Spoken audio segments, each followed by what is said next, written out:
So we decided to put that to the test. I'm gonna sit here at idle and text just quick, hey, what's up? And by the time I send it, look and see how far we've gone. One of the key things officials tell students in case of an intruder is to barricade the door. But take a look at this. The doors in Whitehall only open outward, and once they're open, they can only be locked from the outside. It leaves a lot of students wondering, what if? Now you can see one edge of the sidewalk, it's about 3 to 4 inches higher than the other. Now for elderly people or little kids or anyone who's just not paying attention, that can be pretty dangerous. However, there is an ordinance in the city that says if you don't take care of your sidewalk, you have to pay $10. All of a sudden, the driver turned around and said he didn't see McCarty anywhere. And that's the struggle with the investigation. Police are telling us they're not exactly sure where to look because they don't know where McCarty fell off. But when I talked with UKPD, they told me that campus is only the streets and buildings that UK owns. That's why when I take one step this way, they're not as concerned as to who lives here. But now it's local farmers that are struggling with the wrath of the flames. The Lexington Bluegrass Stockyards is the only stockyard within 30 miles of the area. So now local farmers are complaining that they don't have the time and it's inconvenient for them to go somewhere else. Hey, Pops.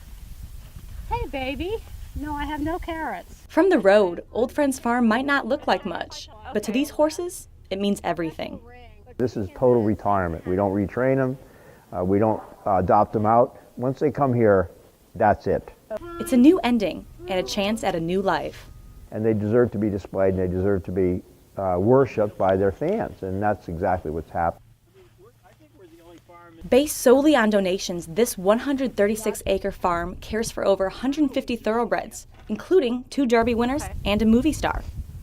It's not every day you get to meet a celebrity, but here at Old Friends Farm, you're surrounded by them. Totally starstruck around these horses. I mean, the idea that Silver Charm is in my yard totally freaks me out. The idea that Misty Oshita and all the people at Shaddai Stallion called me up and said, would you like to have war emblem at your farm? I'm going, this is unbelievable. Now I got 2 Derby winners. Winners that a lot of people want to see. When people come to Kentucky, especially people like me, when I first stepped foot in Kentucky, I just wanted to feed a horse a carrot or something, and you couldn't do it.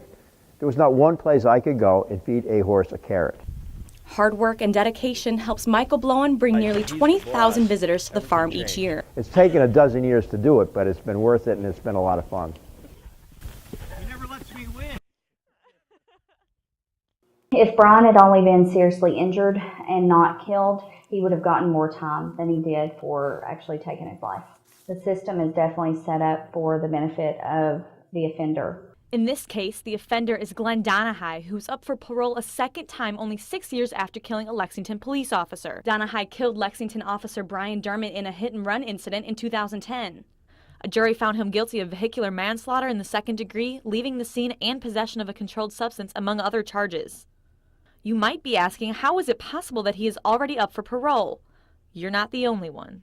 Manslaughter, in which you kill somebody, is not perceived as a violent offense.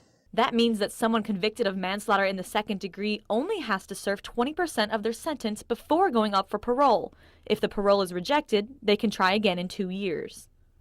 The ridiculous part of this is the jury fixed this punishment. The judge reduced it. The judge fixed the punishment. Now the victim's family has to go over and beg this group of people called the parole board to do what the judge said. Beg for a chance to be normal again. It's exhausting. It's absolutely exhausting. When do we get back to normal? When can we start over? When can we be normal again? Officer Derman's widow, Brandy, is working to change this.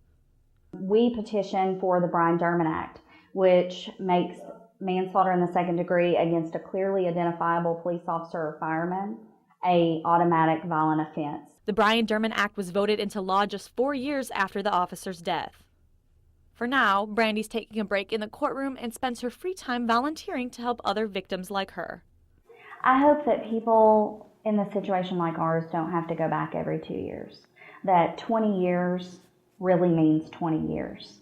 In 1919, there were 26 distilleries here, small and large, and all of them went out of business or got bought. And since 1919, bourbon from its mother county has disappeared, until now. Founder of Hartfield & Company, Andrew Buchanan, is bringing bourbon back. You have a county that has been here for almost 100 years and not contributed at all to the alcohol world. Hartfield and Company, formerly the Gentleman Distillery, has made history by making alcohol in Bourbon County for the first time in 94 years. The idea of bourbon from Bourbon County, I knew it would resonate with people. I knew people would get it instantly, but it's been so much larger of an idea. Bourbon from Bourbon County, a product catching the attention of people all over the world, including a large alcohol corporation that, due to legal issues, must remain unnamed. Use of the word gentleman infringed upon their rights of a couple of their brands, their trademarks. So we have to change. Buchanan isn't the only one excited about the launching of Hartfield and Company. A part of our history, and financially, it'll help the whole county. If somebody bring the crops back here to us. And bring the people to the town. Yeah. As for the future of Hartfield and Company, We already can't keep up. We already have bigger stills, bigger equipment, all that kind of stuff on order. I'd say we will continue to grow. the distillery is putting out 3 to 3.5 gallons of bourbon per day. On a real philosophical sort of level, we are literally changing the course of history, what we're doing here. And that's kind of mind-blowing when you think about it.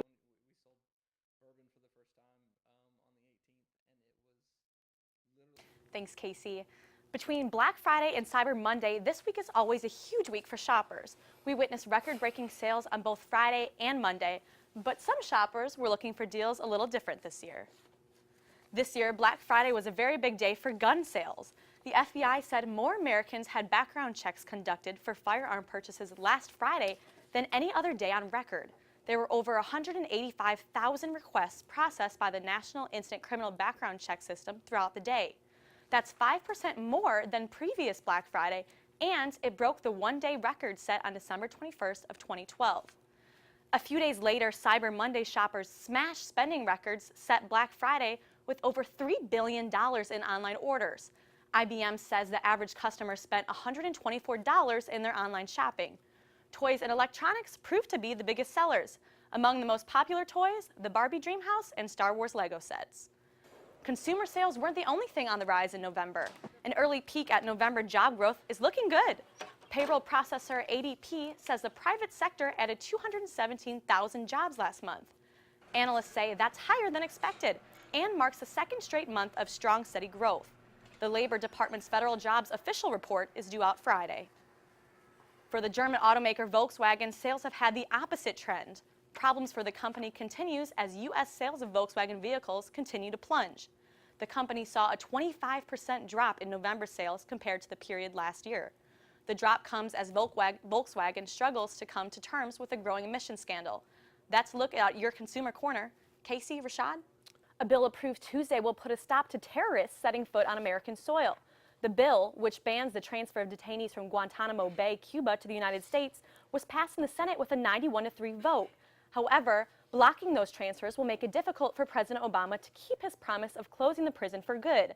Despite the new struggle, Obama will continue to press his goal. Officer Derman's widow, Brandy, is not only fighting to keep her husband's killer behind bars, but now she's working to ensure no one else has to go through the same ordeal.